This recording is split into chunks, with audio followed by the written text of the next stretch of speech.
एक सेठ जी रहते थे बरसाने में। बरसाने में सेठ जी रहते थे, उनके 3 पुत्र थे लेकिन बेटी नहीं थी। उनके सदैव मन में यह रहता था कि एक बेटी होती तो कितना सुखी रहता मैं। तीनों बेटों का ब्याह हो गया, बहुएं घर आ गई, लेकिन बेटी नहीं है, इस बात से बड़े दुखी रहते थे। पत्नी भी चली गई।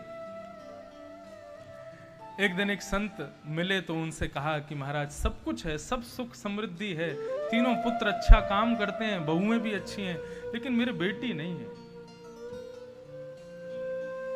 तो संत ने भी उनसे यही कहा कि भगवान यदि किसी संबंध का अभाव देते हैं तो वो इसलिए देते हैं ताकि उस अभाव के स्थान पर तुम भगवान को स्थापित कर दो। यदि किसी के भाई नहीं है तो ठाकुर जी को भाई माने ना, किसी की बहन नहीं है तो श्री राधा रानी को बहन माने, किसी की मां नहीं है तो किशोरी जी को अपनी मां माने, किसी के पिता नहीं है तो ठाकुर जी को ही अपना पिता समझे। जिस भी संबंध का अभाव, और सबसे बड़ा अभाव तो मित्रता। इस संसार में मित्र नहीं होते हैं, सब कुटिल होते हैं, दिखाते हैं कि मित्र हैं लेकिन नहीं होते। अपने ठाकुर को अपना मित्र मानो, सखा मानो।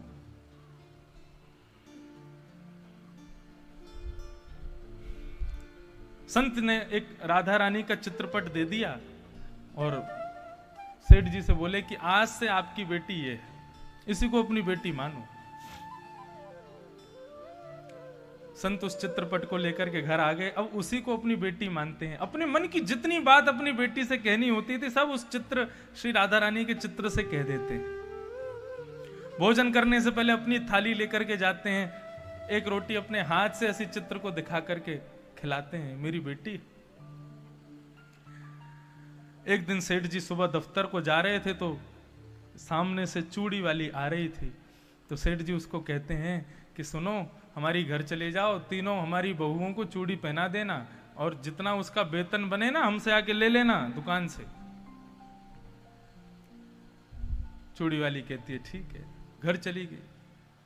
बड़ी बहू को, मझली बहू को, छोटी बहू को, तीनों को उसने चूड़ियां पहना दी मनपसंद, और अपना सब सामान वहां से रख करके वहां से प्रस्थान को जैसी निकली तो एक नन्ही सी छोटी सी सुंदर सी कुमारी का एक कन्या आकर के खड़ी हो गई और उसने भी अपने हाथ आगे कर दिए कि मुझे भी चूड़ी पहनाओ।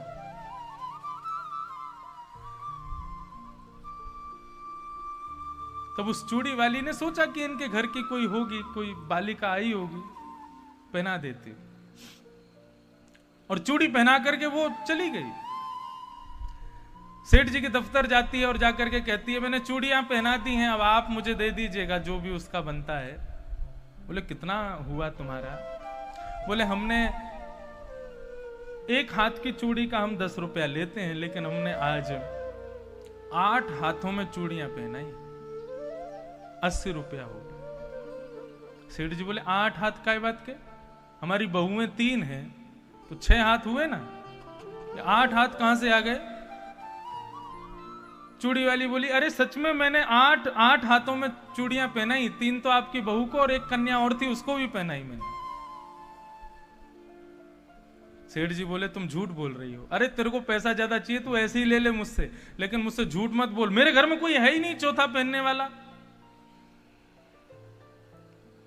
लेकिन वो चूड़ी वाली कहती रही मैंने तो चूड़ी चारों को पहनाई है, आप चाहे मुझे 1 हाथ का भी पैसा मत दीजिए, लूंगी तो 8 हाथ का ही लूंगी, नहीं तो नहीं लूंगी, मैंने क्योंकि 8 को पहनाया है। सेठ जी बोले मैं कल दूंगा, पहले घर जाके पूछूंगा ये चौथा कौन था। सेठ जी घर लौट करके आए, अपनी तीनों बेटियों से, तीनों बहुओं से पूछा तुमने चूड़ी पहनी?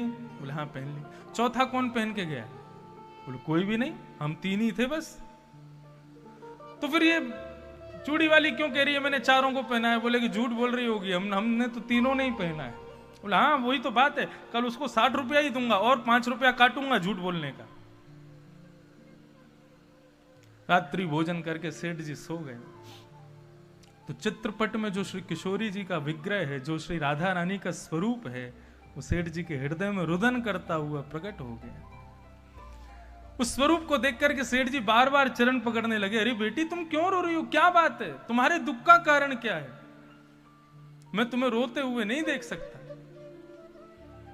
तब श्री किशोरी जी कहते हैं, पिताजी आपने अपनी बेटी बस बनाया लेकिन माना नहीं मन से मुझे।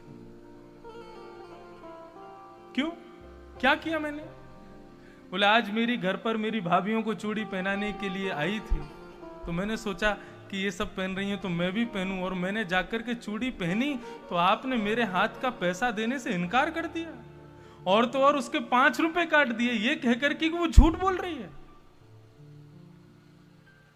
अब तो सेठ जी के आंखों से आंसुओं की धार बहने लगी, बार बार क्षमा मांगने लगे, बेटी मुझे क्षमा कर दो।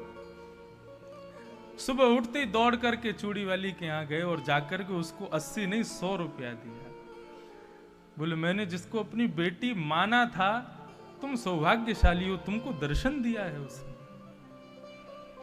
तो हे मोहे नाते अनेक मानिए जो भावे। हमारे और ठाकुर जी के अनेक नाते हैं। आप संसार के व्यक्ति से वही नाता बना सकते हो जो वो बनाने योग्य है।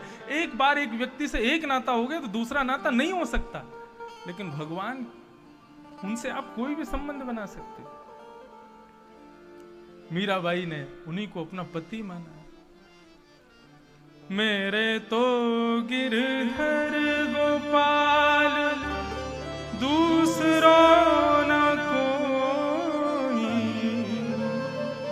जाके सिर मोर मुकुट मेरो पति सो।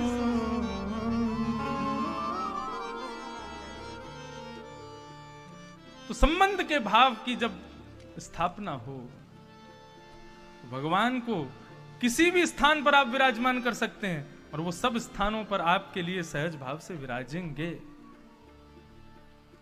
वे संबंध ही चाहते हैं, उनसे संबंध जरूर।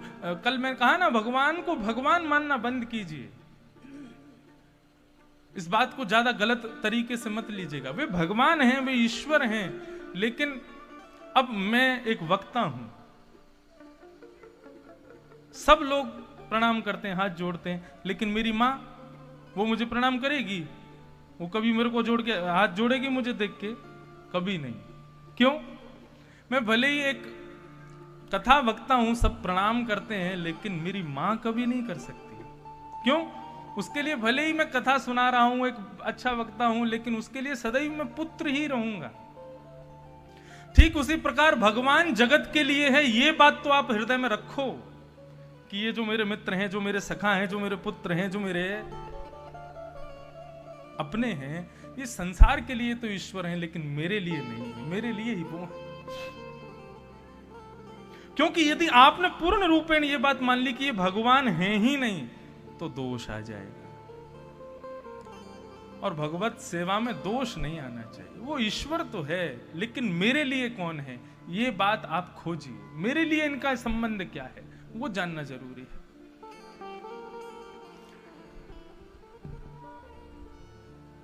गजराज तारो तेने आवने को, जावने को, खावने पकावने को मीराबाई तारी है। नरसी मेहता को तारो वही वार संवारने को, वेदन सुनावने को जयदेव तारो है। भगवान आपने सबको तारा है, लेकिन उन सबको तारा है जिनसे आपका कोई ना कोई काम बनता है। आपने गजेंद्र को तारा, गजराज को तारा। किसके लिए तारा? बोले आवने को जावने को। आपको सवारी करनी थी उसकी हाथी की, इसलिए गजेंद्र को तार दिया। बोले बढ़िया वैकुंठ में रहेगा, इस पर बैठ के घूमा करेंगे हम, इसलिए आपने उसको तार दिया। गजराज तारो तेने आवने को, जावने को, खावने पकावने को मीराबाई तारी है। मीराबाई को क्यों तारा? मेड़ता की है ना, मारवाड़ी है। मारवाड़ी लोगों का कभी भोजन करो हाथ का, हमसे पूछो, साल भर हमारे मारवाड़ियों से पाले पड़ते हैं। क्या ऐसी ऐसी चीज बनाते हैं कि जो सोची नहीं, सुनी नहीं कभी हमने। भोजन बनाने में बड़े परिपक्व होते हैं मारवाड़ी लोग, राजस्थानी।